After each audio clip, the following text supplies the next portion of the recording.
My name is Daniel. I'm a journalist, but this isn't for a story. This is about my friend John. The night was a thick, black shroud over the Mojave, punctuated only by the relentless glare of my headlights cutting through the dust. The speedometer on my '69 Ford Mustang read 70, but it felt like I was crawling. I was on my way to Nevada, following a breadcrumb trail of a final, cryptic message from John. He'd called from a motel, the Motel 66, and then vanished. His last message was seared into my mind. Dan, this motel is strange. The doors, they're moving. It's like something's inside, something not of our time. I can't stay here. I'm coming back soon. But he never did. The desert air was a dry whisper against the windows, a suffocating silence broken only by the hum of the engine. Suddenly, a sign loomed out of the darkness, a skeletal finger pointing the way. Motel 66, vacancy. The sign was a ruin, the red neon on the verge of death, flickering on and off like a dying heartbeat. I pulled into the lot, and the gravel crunched under the tires with a sound that seemed too loud in the dead quiet. The place was a mausoleum of broken asphalt and faded paint, with no other cars, no other sign of life. A chilling breeze, smelling of dust and something rotten, slithered across the empty lot. I pushed open the creaking door to the reception, and a gust of stale, humid air hit me. Behind the counter sat a man, old and shriveled like a sun-dried raisin. He was fast asleep, his face a grimace of a man lost in a terrible dream. My throat felt like sandpaper as I tried to speak. I need a room. The man's eyes snapped open, a pair of milky white orbs in the dim light. He said nothing, simply slid a leather-bound guest book across the counter. The pages were yellowed and brittle. He gestured to an old pen, but its ink was long gone. I pulled my own pen from my jacket pocket. As I pressed the tip to the page, I saw a name already scrawled just above where I was about to sign. John Smith. The date was exactly 1 week ago. A cold knot of dread tightened in my stomach. "Do you know a John Smith?" I asked, my voice a hollow echo in the silent room. The man stared at me, his face an unreadable mask. He simply slid a small silver key across the counter. It was a blank key with no number etched into it, just a small white tag hanging from the ring. "Room number?" I asked again. "Find it yourself," he rasped, his voice a dry, papery sound that scraped against my ears. The key felt icy cold in my palm, as if it had been buried in frozen ground. The lobby door swung shut behind me with a heavy thud, sealing me in. I walked down the corridor, the worn-out carpet muffling my footsteps. All the doors were old, made of dark wood with strange symbols painted on them. I tried the key on several doors, but it didn't fit. With each attempt, a wave of despair washed over me. Finally, I reached a door, and the key in my hand grew warm. I inserted it into the lock and twisted. A gust of fetid air escaped from the room, and I knew with a dreadful certainty that I hadn't just entered a motel. The room was a pit of shadows, but the faint glow from the dying neon sign outside cast enough light for me to make out the scene. A tattered bed, thick with dust, stood against one wall. Opposite it, a broken table held a lamp, its socket empty, bulbless. But it was the walls that truly unnerved me. A creeping, inky black stain oozed from one corner, spreading like a disease across the peeling paint, as if the very walls were bleeding darkness. I fumbled for the lamp switch. Nothing. No spark. No flicker. It was all a delusion, I thought. A trick of this desolate place. I pulled out my mobile, its battery almost dead. I reread John's last message. The doors, they're moving like something's inside. The words echoed in my mind. I turned back to the door, intending to step out, but it had slammed shut. I pushed against it, hard, but it felt as if something immense, something unseen, was pressing back from the other side. Then, at my feet, something glinted. I bent down, my fingers brushing against cold metal. It was an old key ring, and from it hung a small, tarnished locket. The locket bore a subtle design, eerily similar to the motif on the motel's ruined sign. Inside, a faded photograph. Though blurry, I recognized John's face, his features contorted in terror. Scrawled on the back, in tiny letters, Room 606. An icy shiver raced down my spine. John had been in this room, but the old man had given me a random blank key. How could this be? As these questions spiraled in my mind, a whisper, faint and unsettling, drifted through the air. Daniel. The voice was so low, so breathy, it felt like it grazed my ear. I spun around, heart pounding, but there was nothing there, only the oppressive silence of the room. I looked back at the broken lamp. This time, from within its empty socket, a light began to glow. But it wasn't a normal light. It was a deep, pulsating blue. In its eerie illumination, I saw cryptic symbols, ancient and unsettling, scrawled across the dusty bedspread. A series of sigils, or perhaps a dark invocation. The blue light within the lamp's empty socket intensified, growing brighter, more encompassing.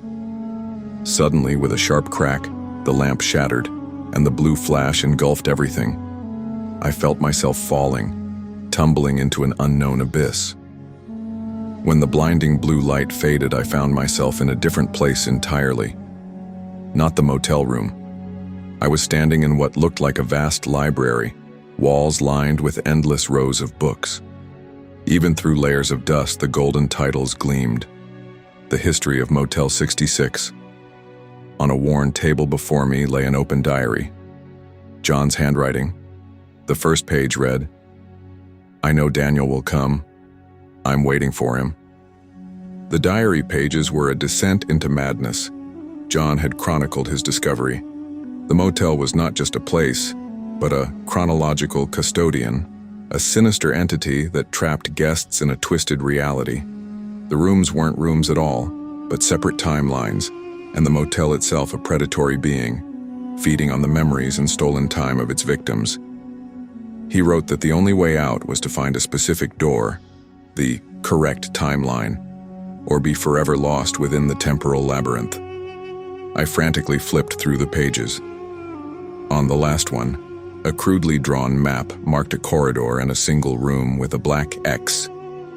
Below it, in shaky handwriting, were the final words, "This is the door. Your key will work." A voice, the same raspy whisper as the old man's, suddenly echoed from the library walls. "You shouldn't have read that," it hissed. "You're one of us now." I spun around, but the room was empty. Only a grand, ancient grandfather clock stood in the corner, its hands spinning backward at an impossible speed. I understood. I was trapped in the same temporal loop. Following the map from the diary, I ran back to the corridor, but the doors had all shifted. I tried the key on door after door, but nothing fit. The corridor seemed to stretch endlessly before me, the doors receding the faster I ran. The grandfather clock's frantic ticking echoed my pounding heart, and I felt a presence closing in from behind. Finally, at the far end of the hallway, I saw a door with the familiar black X marked on its surface. I scrambled toward it, my hand shaking as I raised the key. The air around the door grew cold, and a chorus of whispers, a symphony of forgotten voices, slithered from the cracks in the wood. "Join us. You belong here now." I ignored them and forced the key into the lock. It burned as I twisted it, but the door clicked open. Behind it was not a room, but a void of pure, inky blackness. With no other choice, I dove into the abyss. I woke up on the highway, my body soaked in sweat, the morning sun already high in the sky. The motel sign was a crumpled ruin, and the building itself was gone, replaced by a field of sand and broken concrete. It was as if it had never existed. My key was gone, but in my pocket, I found John's diary. I knew the Motel 66 was real. I had escaped its grasp, but I had lost a friend and a piece of my sanity. As I got back on the road, I wondered if I had truly escaped, or if I had simply become the next ghost in its legend. A new story for a new traveler to find. The motel might be gone, but its timeline was still out there, waiting for its next victim. The screen of my phone was a stark, useless canvas, blinking no service. It was not one of David's better nights. We had been driving for 3 hours through the arid emptiness of a New Mexico highway when the car coughed, sputtered, and died with a final, sickening shudder. We both knew this was more than just a roadside inconvenience. It felt like a trap. My name is Amy, and the friend beside me was David. Our road trip had started as a light-hearted adventure, but in this suffocating silence it felt like a desperate struggle.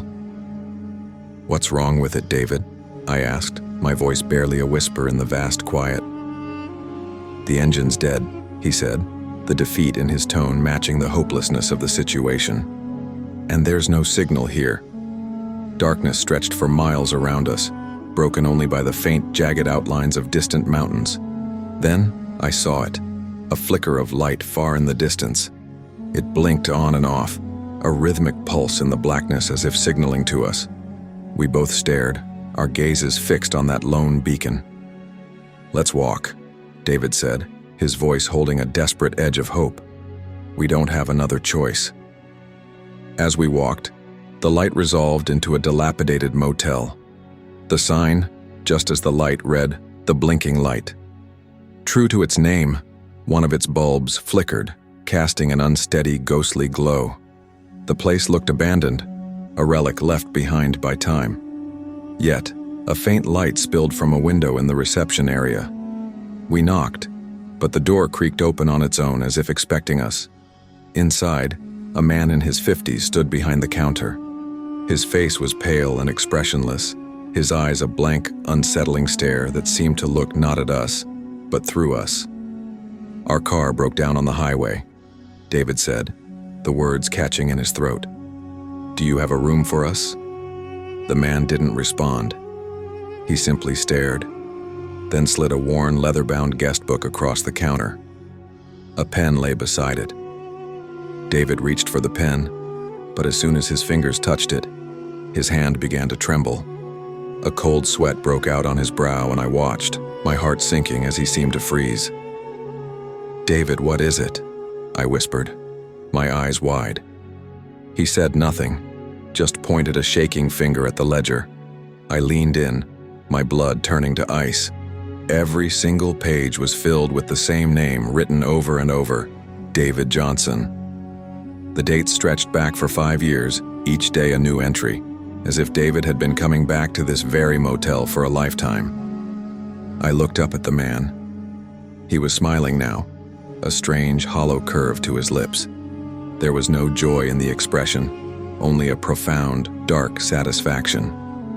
"Your room is ready," he rasped, his voice a dry whisper. "You only have to remember your old story." He handed us a key with no number, only a symbol etched onto it, a single blinking light. We took the key and walked down the dark corridor, each step a descent into a nightmare. We found our room, and on the door, the same glowing bulb symbol. David and I both knew then that what was happening was anything but normal. We had walked straight into a mystery, and there was no turning back. The key scraped in the lock, and a sudden gust of icy air rushed out to greet us. Inside, a single lamp was lit, but its glow was anemic and sickly, barely pushing back the oppressive shadows. As we stepped into the room, our breath hitched. The space was eerily familiar. On one wall hung a picture of us as children smiling innocently. In a corner sat a video game console, one I'd given David for his birthday, and propped against the wall was a guitar, David's guitar.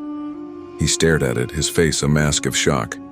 "Amy, that's my guitar. I sold it 4 years ago," he exclaimed, his voice shaking. He picked it up, his hands trembling. He strummed the strings, but the instrument was dead. No sound came out, as if it had no soul left to give. My eyes scanned the room, landing on an old laptop on a small table. I hesitantly opened it. A single video file was on the desktop. I clicked it, and a scene from our college days played on the screen. David and I talking on a balcony.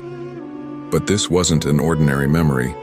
The video showed David on a phone call with his father. I could hear his father's voice, pleading with him to change his ways, to stop a terrible mistake. But David just laughed, a cruel, mocking sneer on his face. I knew his father was in jail for a serious crime, but I never knew David's connection to it. As the video played, David's face on the screen began to contort. His laughter grew distorted and demonic, a sound that made the hairs on my arms stand on end. Then, the face on the screen began to change, slowly twisting and melting until it was no longer David, but the unsettling, blank-faced receptionist from the lobby. I screamed and threw the laptop away from me, just as David fell to his knees, burying his face in his hands. "I did it, Amy.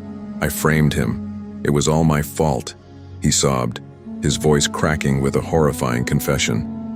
He told me the story. His father was a renowned doctor, but David had leaked information about a malpractice case that led to the death of his close friend. Blinded by grief and a desire for revenge, he had framed his own father, watching him lose everything. Suddenly, the last flicker of light from the laptop vanished. The room plunged into absolute darkness, but the screen of the fallen laptop glowed from the floor. The image of the receptionist's face was gone, replaced by a single chilling message in a glowing font. "You cannot ask forgiveness for your sins, but you will be punished for them." A cold, grotesque laugh echoed from the walls, a sound that filled every corner of the room as if the very motel itself were cackling at our despair. David and I clung to each other, our bodies trembling as the grotesque laugh echoed, seeming to come from the very walls themselves. The room's familiar objects felt alive now. David's guitar began to vibrate, its strings humming a distorted, unnatural chord, as if an unseen spirit were plucking at them. On the laptop screen, the receptionist's face flickered into existence, morphing into David's father, his features twisted in a mocking grin. Then, the faces on the screen vanished, replaced by a new message aimed directly at me. Below our two faces, it read, "Your turn, Amy." My heart pounded against my ribs. I stared at David, bewildered and terrified. I had no hidden sin. I hadn't done anything to deserve this, but the motel's gaze seemed to pierce through my denial. "Amy, are you hiding something?" David's voice was a desperate, shaky whisper. I couldn't lie, not to him, not here. I told him about my secret, a dark little memory from when I was a child. When I was 8 years old, a friend and I had thrown rocks at an old woman's door in a deserted house. She had come out and screamed at us. We ran away, terrified. The next day, we learned she had died in her home. We always told ourselves that we had caused her death. It was a foolish, childish thought, but the guilt had festered, buried deep inside me. Just then, the laptop screen pulsed, its light intensifying until it was almost blinding. A door appeared in the center of the room, a portal of brilliant white light cutting through the darkness. It felt like our only way out, a final, terrible test. David looked at me, his eyes full of fear but also resolve. "Amy, let's go," he said. We scrambled to our feet and ran toward the light, our final desperate hope. We stepped through the doorway and found ourselves in a long, endless corridor, a single light at the very end. The door behind us slammed shut, its click echoing like a final judgment. We walked on, and with every step, I knew we were heading to a place of no return. When we finally reached the light at the end of the corridor and stepped through, we found ourselves back on the desert highway. Our car was fixed, the engine humming peacefully. The key was gone, and when we looked back, there was no motel, only an empty stretch of dust and cracked asphalt. But the fear remained. The punishment had been served. We were not forgiven, but we had been given a second chance. From that day on, we both walked a straight and narrow path, because we knew, deep in our hearts, that somewhere out there, a motel exists where no sin can remain hidden. My name is Rick, and my friend Lisa and I were just looking for a way to kill some time. We were on a weekend road trip trying to escape the monotony of city life. The plan was to just drive until we got tired. It was well past 2 in the morning, and we were on an old highway not too far from our city when we saw it. A motel that looked like it had been forgotten by time. The neon sign above it was half broken and flickered a sickly red, spelling out, "The Lost Hours Motel." We just stared at each other, a little freaked out but too tired to care. Inside, the only sound was the faint ticking of an old grandfather clock. A woman, old and expressionless, sat behind the counter. She didn't say a word. When we asked for a room, she simply slid a leather-bound guest book toward us. As I wrote my name, my eyes drifted to a clock on the wall behind her. Its hands were frozen at 3:30 a.m. I thought maybe it was just broken, but a strange sense of unease started to settle in my mind.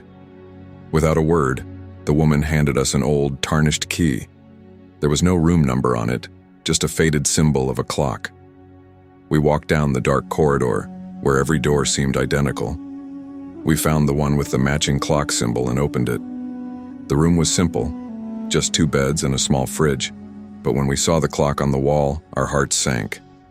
This clock was also frozen at precisely 3:30 a.m. I felt a shiver run down my spine. Lisa's hand found mine, and she squeezed it tightly. "Rick, I don't like this," she whispered, her voice trembling. I tried to reassure her, telling her it was just a coincidence, that all the clocks in the motel must be broken. But even as I said it, I knew it wasn't true. As we sat on the bed, we heard it for the first time, a faint whispering coming from the walls. We looked at each other, our eyes wide with fear. We had no idea what was happening, but we knew one thing for sure. Every clock in this motel was stopped at 3:30 a.m., and the whispers were coming from the walls. I grabbed Lisa's hand, holding on for dear life. The whispers from the walls grew louder, slowly becoming clearer. It sounded like thousands of voices speaking at once, their words fragmented and jumbled. I could just make out phrases like, "lost moments," "want them back," "regrets." The sounds were coming from all around us, as if the room itself was alive.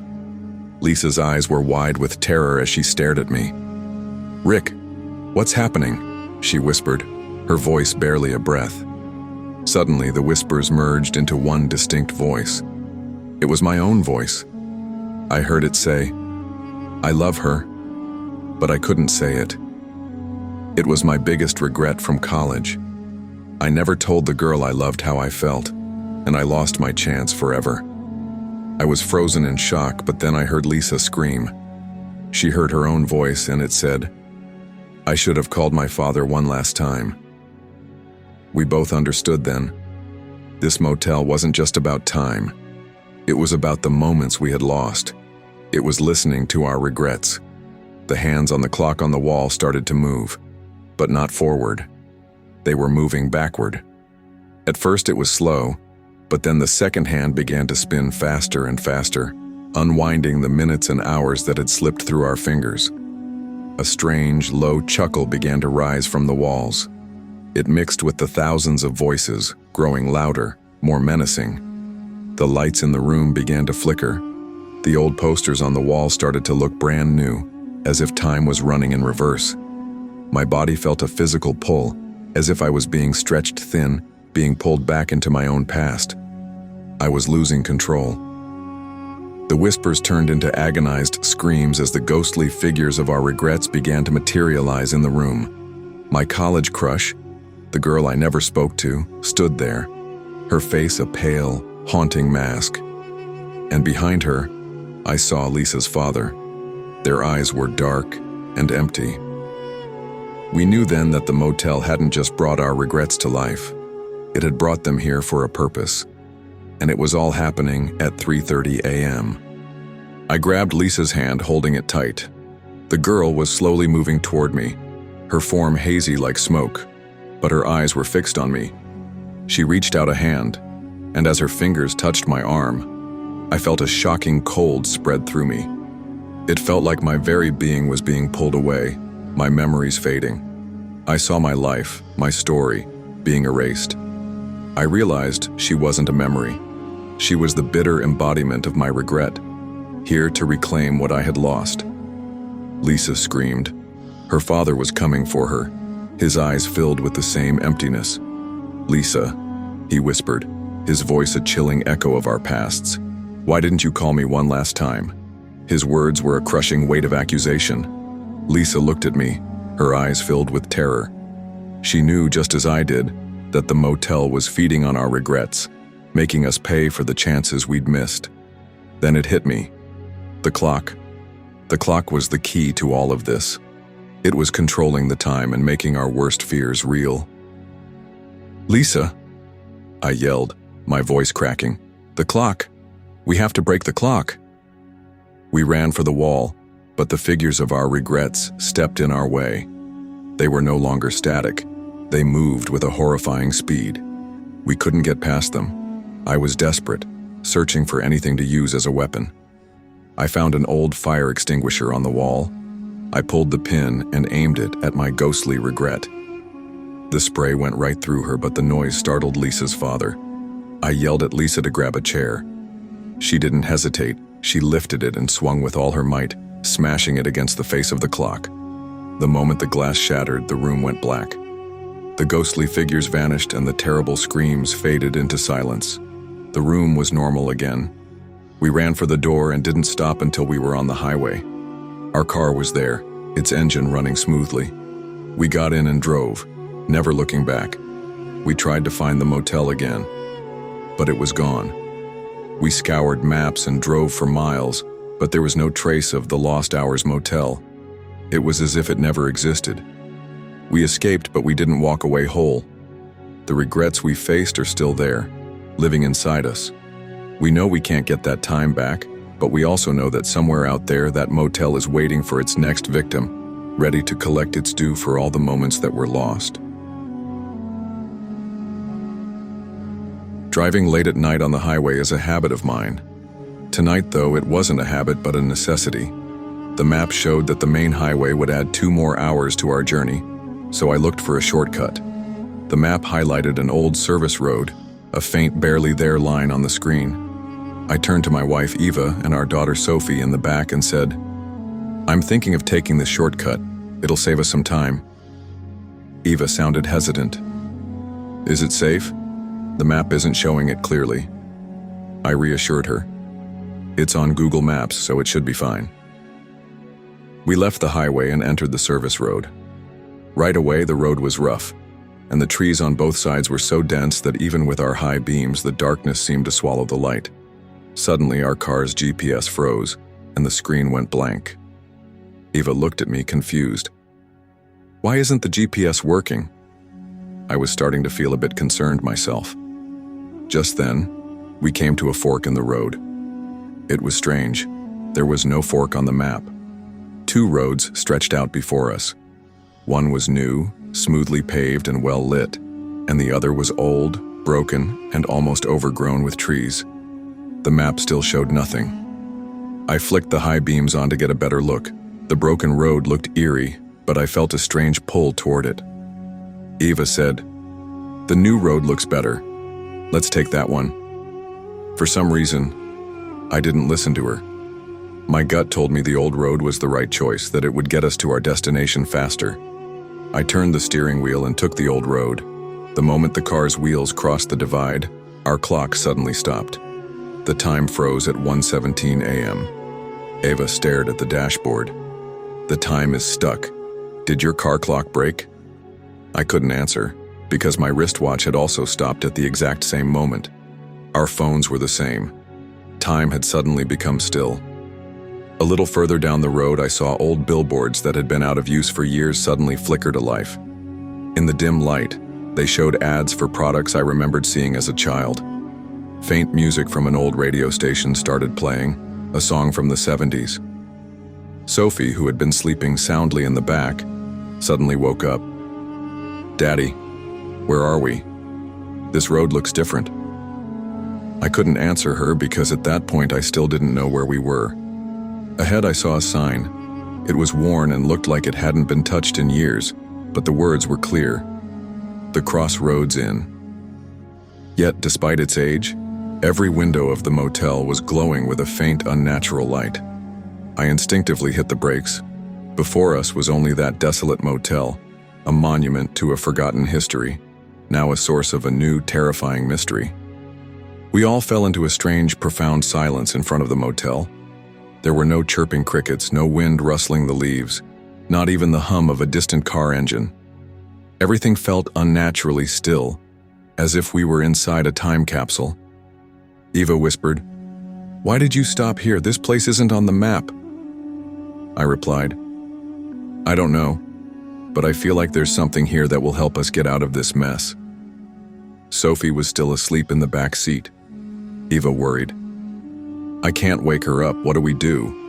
I tried to reassure her. "You stay here with Sophie. I'll go see if anyone is inside." Eva refused. "I'm not letting you go alone. Whatever we do it together." We got out of the car and stood in front of the motel.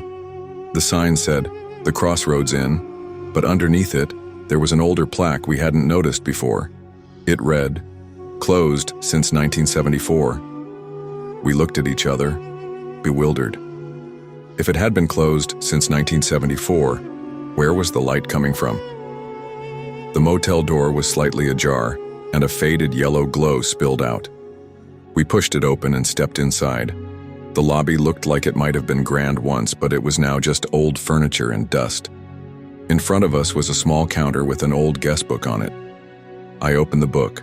The first page read, "Whoever finds the right path inside this motel will return to their own time. But if they choose the wrong path, they too will become a part of this motel." The following pages were filled with handwritten names and dates from 1974, but the last page made me gasp. On today's date, in my own handwriting, were my name, Eva's name, and Sophie's name. When had I signed this guest book? I hadn't. I pulled my hand away in horror. Eva looked at the page, and then at me, her eyes wide with terror. We felt like we were caught in an invisible trap. The atmosphere in the motel suddenly grew colder. A faint shadow seemed to dart from one end of a corridor to the other. At the end of the lobby were two corridors. One looked new and smooth, just like the new road outside, and the other was old and broken, just like the old road. We finally understood. These corridors were reflections of the two roads, and our survival now depended on choosing the right one. Our very existence was on the line. We desperately tried to figure out which path would lead us back to our own time, but we were paralyzed by fear and uncertainty. We all stood staring at the guest book, our names slowly beginning to fade away as if they were written in invisible ink. I quickly grabbed Eva's hand and said, "We have to make a choice, and we have to make it now." Eva was still too stunned to speak, just staring at me with wide, terrified eyes. I told her, "There's nothing to be afraid of. It's a trap, but there's a way out." We looked at the two corridors. One was new and smooth with bright lights, and the other was old and dilapidated with only a dim, flickering glow. I remembered how we had chosen the rough, old service road back on the highway. That's when our time had stopped. Our logical minds would tell us to choose the new, easy path, but my gut was saying something else. Perhaps the new, easy path was the wrong one, because the easiest way isn't always the right way. In every aspect of life, we want to choose the simple path, but sometimes the difficult one is the only way to our true destination. I looked at Eva, and she understood what I was thinking. She picked up Sophie and nodded in agreement. I said, "We're going to take the old one. We're already on the old path, and maybe it's the only way to get back to our time." We started walking slowly down the old, broken corridor. The walls were crumbling. Dust swirled around us, and the air seemed to whisper untold stories of fear and loss. It felt like this path was filled with the tears and terror of thousands of lost souls. We kept going, and as the corridor ended, we suddenly found ourselves back at our car. The doors were open, and the interior was just as we had left it. Eva checked her watch. It was working again. When we had entered the motel, the clock had been stuck at 1:25 a.m. Now it showed 10 a.m. We looked at each other, utterly bewildered. We couldn't explain what had happened during those 9 hours. I quickly started the car and we headed back to the main highway. I glanced in the rearview mirror, but there was nothing there. No, the crossroads inn, just an empty field and dense forest. We knew this was no dream, but something very real that had happened to us. We also knew that from now on, we would always remember the lesson of the crossroads. Sometimes, it's the difficult and uncertain path that leads us to where we truly belong.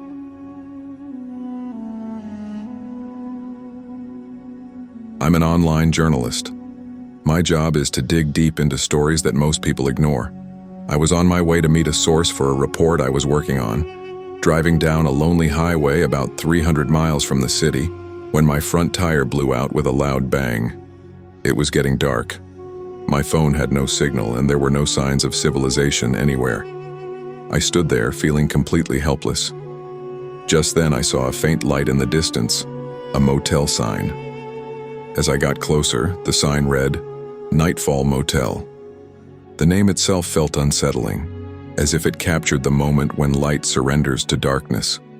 With no other options, I decided to stay here until morning to get my tire fixed. Inside, a middle-aged man sat at the counter. His eyes held a strange blankness, as if he was used to seeing countless tired travelers just like me. I said, "My car has a flat tire. I need a room for one night." Without a word, he handed me a key and a small map. The map had my room number 108 circled. He said, "The tow truck's number is on the back of the map. Give them a call in the morning." His voice was strangely monotonous, devoid of any emotion. I thanked him, took the key, and headed to my room. It was completely unremarkable: an old bed, a small TV, and a wooden table. The silence of the night outside was so profound that I could hear my own heart beating. I pulled out my mobile, but there was still no network. The old landline phone in the room had no dial tone. I felt completely cut off from the outside world. I sat on the bed and started messing with my phone. My eyes landed on an old picture on the wall. The frame was slightly crooked. I reached out to straighten it and saw that a section of the wall behind it was broken. I looked closer and found a small hole where something was hidden. Curiosity piqued. I reached my hand inside and pulled out a small, leather-bound diary. As I flipped through the pages, my blood ran cold. This was no ordinary diary. The first pages were filled with various dates and brief names. As I read them, I realized these were not ordinary dates or names. They were detailed logs of multiple murders that had happened here over the past 10 years, along with short descriptions of the victims. I quickly turned to the next page. There was no date or name, only a single letter. A. I froze. My name is Arif. In my language, my name starts with that letter. My hands started to shake, and the diary fell to the floor. I couldn't believe that the motel owner and staff I had just spoken to were murderers, and I was most likely their next victim. Just then, I heard a faint sound at my door. Someone was trying to open it with a key. The sound of the key turning in the lock stopped, but my heart continued to pound wildly. "Is anyone there?" I whispered, but there was no reply. It might have just been a mistake, or perhaps my mind playing tricks on me, but I wasn't going to take that chance. I quickly got up, locked the door, and shoved the heavy wooden table against it. I knew it wasn't much of a barricade, but it would at least warn me if someone tried to force their way in. I felt completely alone and helpless in that room. My mobile was completely dead, and the landline was useless. I was cut off from the outside world. But I'm a journalist. My job isn't to just be scared, it's to uncover the truth. I decided I had to find a way out of this trap myself. I sat back on the bed, picking up the diary again. This time, my fear was replaced by a cold, methodical determination. Each page contained a log of a date, a victim's name, and a chillingly brief description of their murder. It was as if someone was documenting the results of a macabre experiment. It was clear from the handwriting that the killings were not acts of passion, but were carried out according to a specific plan. The victims were all lone travelers, just like me, who had been forced to seek shelter at this motel after losing their way in the dark. As I flipped through the pages, I noticed something strange. A series of bizarre symbols were drawn next to each victim's name. I couldn't figure out what they meant at first, but then I realized they were not ancient symbols, but small, crude maps of the motel itself, each one pointing to a different location.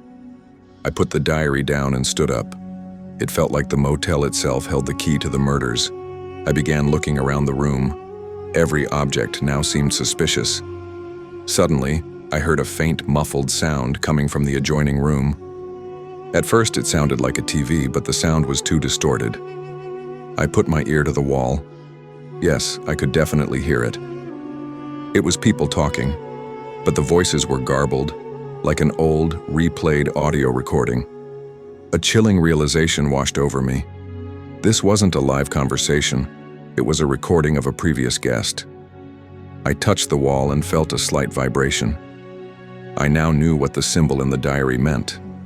The symbol looked exactly like a speaker. This motel was not just a place where people were murdered. It was a place that recorded their final moments. I clutched the diary. It was the only proof I had. But then the distorted voices from the other room suddenly cleared and a voice spoke my name. Arif. The blood drained from my face and my heart hammered against my ribs. They were watching me. They weren't just murderers. They were collectors of fear, and I was their next exhibit. I knew I couldn't just sit there and wait to become another entry in that diary.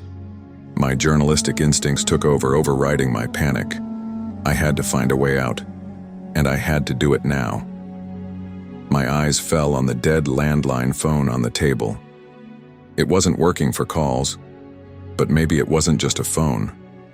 I grabbed it and started to tear it apart with the small screwdriver I always carry in my bag. I needed to see what was inside. My hands shook, but I worked quickly.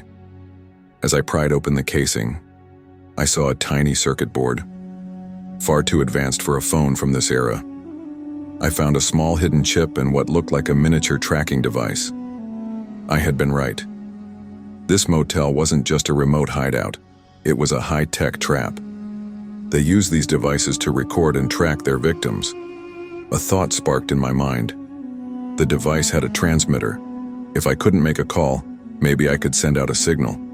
I tore a small piece of wire from a broken lamp in the room and connected it to the chip, hoping to create a makeshift antenna. I had no idea if it would work, but it was my only chance.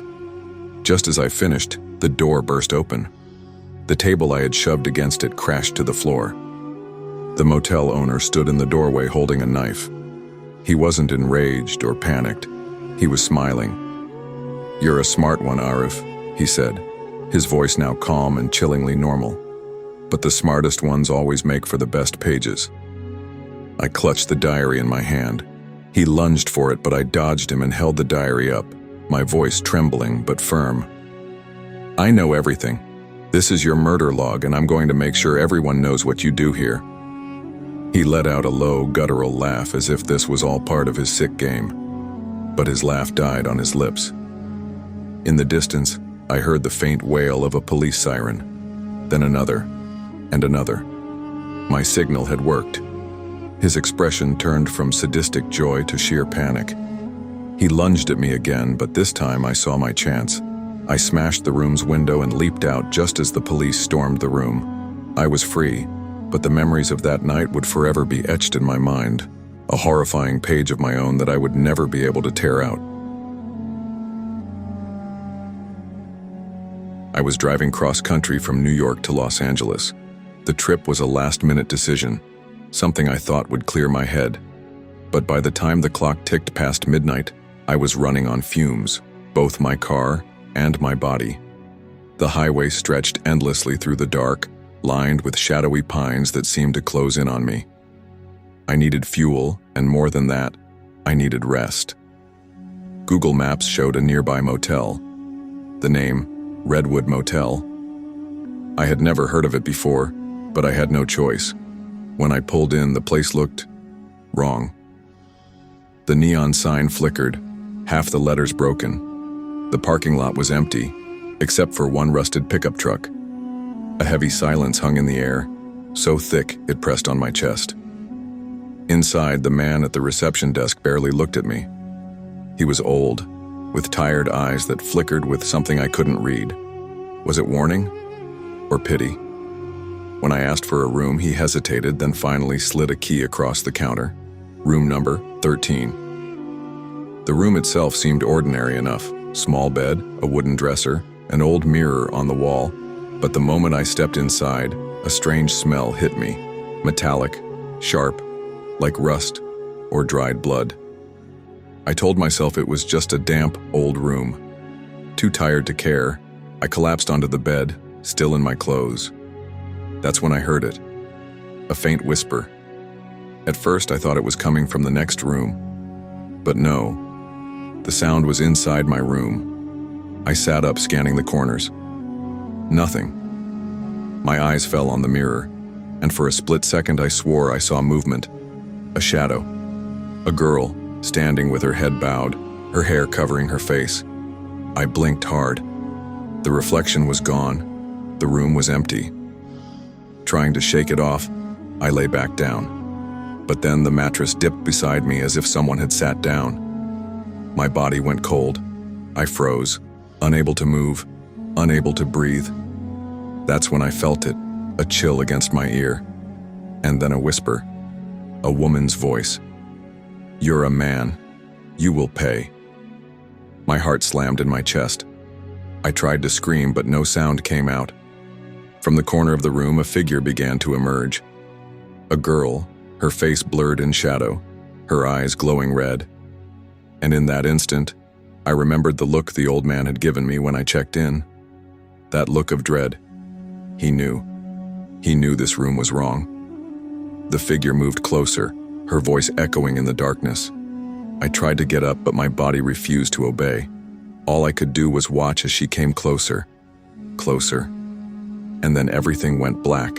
When I opened my eyes again, the room was quiet. Too quiet. My throat ached as if I really had been choking. I scrambled to the light switch, flooding the room with a pale yellow glow. Nothing. The corners were empty. The mirror reflected only me, but the mattress still sagged right there beside me. My chest tightened. I bolted for the door, stumbling into the empty hallway. The silence was suffocating until I heard it. Soft, broken sobbing. A woman's cry, drifting through the motel like smoke. I followed the sound, my feet moving against my will, until I reached the back of the building. There, in the pale moonlight, I found an abandoned swimming pool. No water, just cracked tiles, rotting leaves, and the stench of mildew. And in the center of that empty pit, she sat. A girl, long dark hair hiding her face. Her shoulders shook with each sob. Her voice was faint, but I could hear every word. They didn't let me live. They didn't let me go. I froze. My whole body wanted to run, but my legs were rooted to the ground. Then, suddenly, a hand clamped down on my shoulder. I spun around and nearly collapsed with relief. It was the old man from reception. His face was pale, his eyes sharp with fear. "You stayed in room 13, didn't you?" he asked in a hushed, urgent voice. I nodded. He exhaled heavily, his voice trembling. "Then she's already chosen you. Years ago, a girl was brought to that very room by a group of men. They drugged her, hurt her, and left her dead.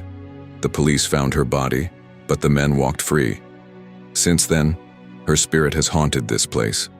She punishes men who dare to sleep in her room." My mouth went dry. "I didn't do anything." He shook his head. "She doesn't care. To her, all men are guilty." Before I could answer, my phone rang. The screen read, "Unknown caller." My shaking hand lifted it to my ear.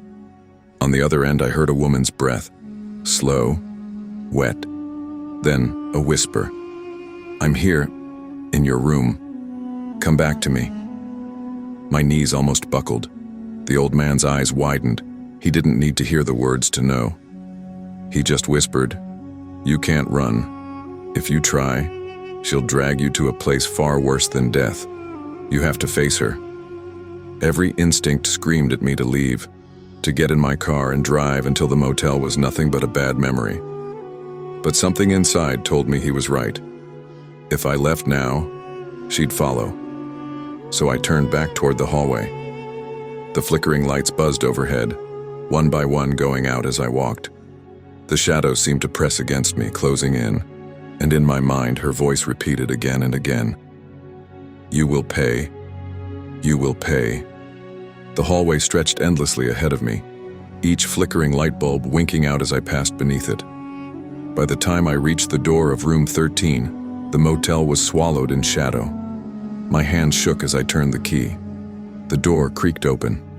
She was waiting. This time, she wasn't a shadow, wasn't a trick of the light. She stood in the middle of the room, her torn dress clinging to her skin pale and bruised.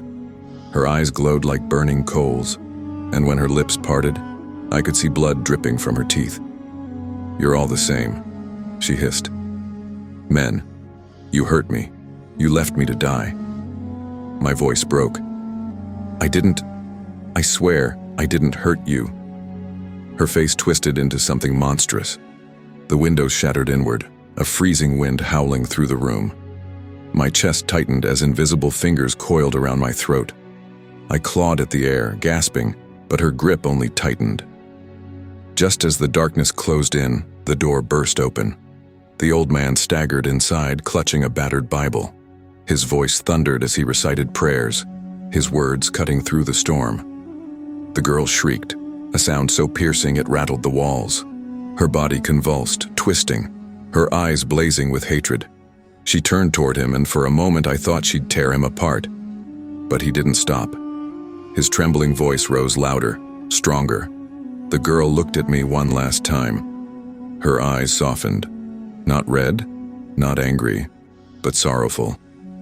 And then, with a final scream, her body dissolved into a swirl of ash and smoke, vanishing into the night.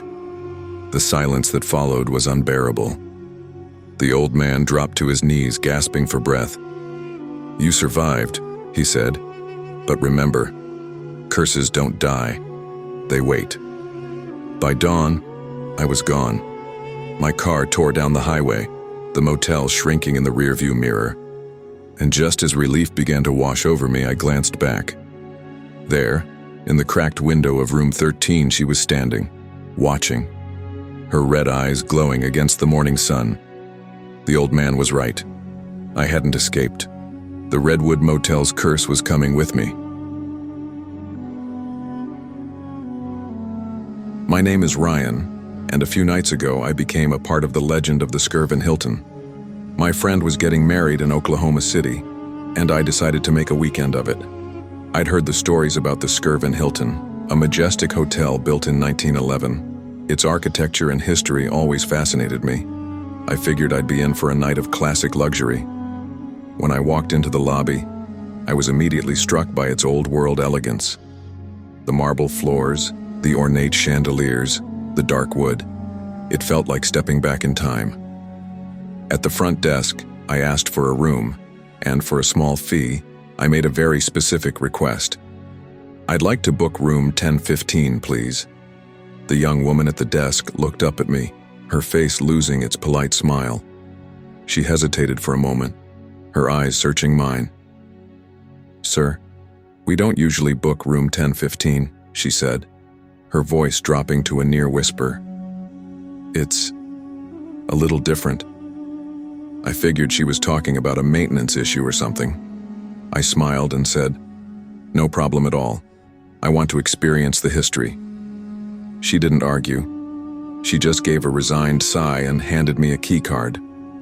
The elevator ride to the 10th floor felt unnervingly long. The hallway was silent, the air heavy with an old, dusty smell. I stood in front of the door marked 1015. It looked no different from the others, but as I slid the key card into the lock, a shiver ran down my spine. The room itself was decorated in an old, elegant style, with a large bed, vintage furniture, and a stunning view of the city lights. But the moment I stepped inside, a cold, unnatural chill wrapped around me, even though the air conditioning wasn't on. I put my bags down and went to freshen up. As I came back out, my phone rang. It was my friend Jason. As I talked to him, I heard it. a faint whisper right by my ear.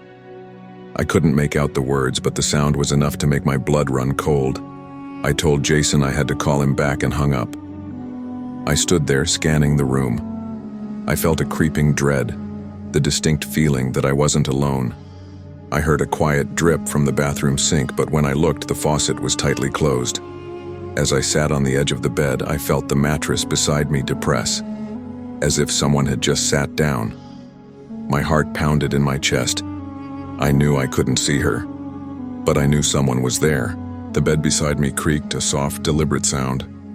I jumped up, the air now frigid. My hands were shaking as I turned on every lamp in the room, flooding the space with a harsh, artificial light. The room looked normal, but the feeling of being watched was stronger than ever. The quiet dripping from the sink was still there, but now it was joined by a new sound, a rhythmic, gentle thud. It sounded exactly like a small ball bouncing on the floor, coming from the bathroom. I told myself it was just the pipes, some strange old building noise, but the sound was so distinct, so playful. It was almost mocking me. Shaken, I grabbed my phone and began frantically searching the hotel's history. My search results were filled with articles and old newspaper clippings about a tragic incident. The legend of Room 1015, they called it. The story of Effie, the mistress of the hotel's founder, W.B. Skirvin. She had been locked away in this very room after getting pregnant. Driven mad by loneliness and despair, she took her own life and that of her unborn child. Ever since, her spirit was said to haunt the room, and guests often reported hearing a baby's cries or the faint sound of a bouncing ball. As I read, the room grew colder and the air thickened. I heard a muffled cry, not from the bathroom, but from somewhere inside the walls. A child's cry. It was faint, but it was real. My skin crawled with goosebumps. I backed away from the screen, staring at the empty space where the sound had come from. The bouncing ball stopped, and in the silence, I heard a new sound. It was the whisper from before, but this time it was clear, a woman's voice. "Ryan," it said, so close to my ear I could feel the cold breath. I bolted for the door, my hand fumbling for the lock. It was stuck. I rattled the doorknob, but it wouldn't turn. Panic flooded my senses. As I turned back to the room, I saw it. A ghostly handprint appearing on the foggy mirror in the bathroom, slowly fading away. It was a clear, unmistakable sign that she was here. I was trapped. I was in her room, and she had no intention of letting me leave. I stumbled backward, my heart a frantic drum against my ribs. The room went silent. The child's cry and the bouncing ball, everything was gone. I was alone with whatever this was. A woman's cry began to fill the space, a wail of unimaginable sorrow that seemed to come from the very walls themselves. It was the sound of pure, unadulterated heartbreak. And then I saw her. A shimmering, semi-transparent figure appeared in front of me, floating above the floor. It was a woman, her face a mask of profound sadness. She wasn't menacing. She looked exhausted, broken. She wasn't trying to scare me. She was trying to show me her pain. "I can't leave." Her voice echoed in my head, a whisper that was both everywhere and nowhere. "I'm trapped here. Help me." I realized then that she wasn't the monster. The monster was the room. It was her prison. I saw the truth in her eyes, the endless sorrow of being locked away and forgotten. I took a deep breath, fighting the urge to run. "I'm sorry," I said, my voice shaky. "I'm so sorry. I'm not here to hurt you. I just want to help." As I spoke, the figure of Effie seemed to grow more solid, her eyes fixed on mine. I remembered the legend, how she was locked in here. The only way out was for the door to be unlocked. I stepped toward the door, my hand on the cold doorknob. The ghostly figure of Effie watched me, her gaze filled with a desperate hope. I twisted the knob, but it was still locked.